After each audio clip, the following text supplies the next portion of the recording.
జాతీయ స్థాయిలో శభాష్ అనిపించుకుంటున్నారు ఏపీ పోలీసులు.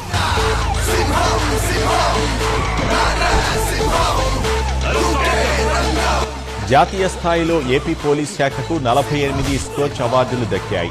ఈ ఏడాది ఇప్పటికే 37 అవార్డులను దక్కించుకోగా తాజాగా వివిధ విభాగాల్లో 48 అవార్డులను కైవసం చేసుకుని మొత్తం 85 అవార్డులతో దేశంలోనే మొదటి స్థానంలో ఏపీ పోలీస్ శాఖ నిలిచింది. First time in the history of the country కూడా ఏం చెప్తారు, ఫస్ట్ టైం పోలీస్ డిపార్ట్మెంట్ ప్రధాని మోదీ నుంచి ప్రత్యేకంగా ప్రశంసలు అందుకుంది ఏపీ పోలీస్ శాఖ.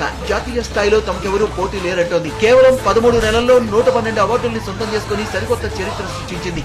దేశవ్యాప్తంగా పోలీసుల పనితీరుపై కేంద్ర హోంశాఖ రూపొందించిన 2025 నివేదికలో ఏపీ పోలీస్ శాఖ చిట్ట చివరి స్థానానికి పరిమితమైంది. నేను ఒకటే చెప్తున్నా, this is the political governance. దేశంలోనే అట్టడుగున 36వ స్థానానికి పడిపోయింది. చంద్రబాబు సర్కార్ రెడ్ బుక్ రాజ్యాంగం పోలీస్ వ్యవస్థను ఎంతగా భ్రష్టు పట్టించిందన్నది ఈ నివేదిక స్పష్టం చేస్తోంది.